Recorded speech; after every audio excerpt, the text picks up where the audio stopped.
Google, Facebook, Apple, Microsoft are all moving ahead at a great speed in improving this artificial intelligence software. So it's very exciting. Software is going to solve that, where it'll look at all the new information and present to you, knowing about your interests, what would be most valuable. So making us more efficient.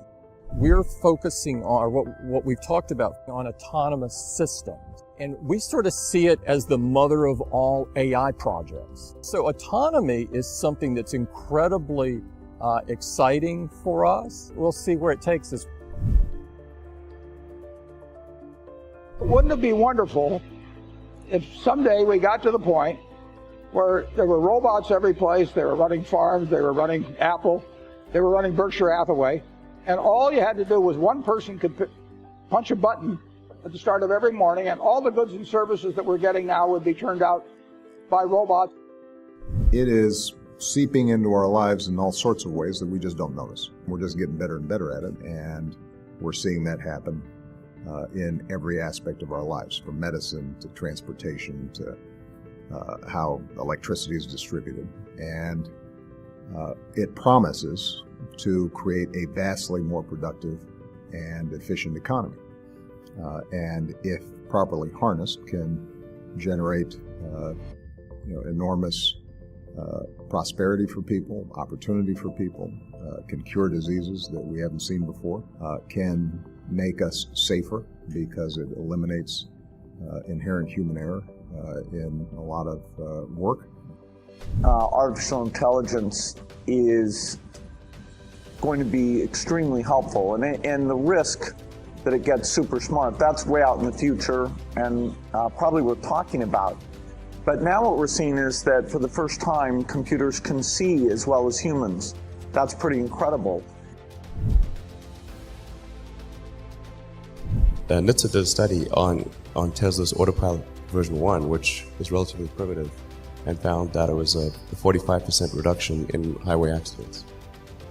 And that's despite Autopilot 1 being just version 1. Version 2, I think, will be at least 2 or 3 times better. That's the current version that's running right now. So the rate of improvement is really dramatic. We have to figure out some way to ensure that the advent of digital superintelligence is one which is symbiotic with humanity. AI is probably the most important thing humanity has ever worked on. Now, I think of it as something more profound than electricity or fire. And anytime you work with technology, you need to learn to harness the benefits and while minimizing the downsides. Stepping back, when you think about a lot of problems in the world today, it's because we typically have a constraint on resources. AI, for the first time, I think over time, offers a different construct. Things which are constrained and look like a zero-sum game today may not be so in the future. Take education, for example. It's really difficult to educate people in a cost-effective way. AI may fundamentally change that equation. It may make it possible for us to have clean, cheap, renewable energy for the future.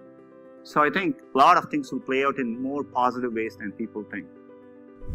I think probably by end of next year, self-driving will encompass essentially all modes of driving and be at least 100 to 200% safer than a person by the end of next year. We're talking maybe 18 months from now.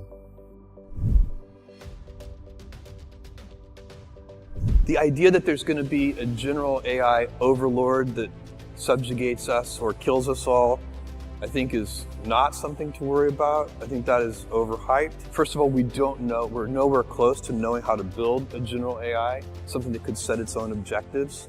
But second of all, I think it's unlikely that such a thing's first instincts would be to exterminate us. So I'm optimistic about that one, and certainly don't think we need to worry about it today.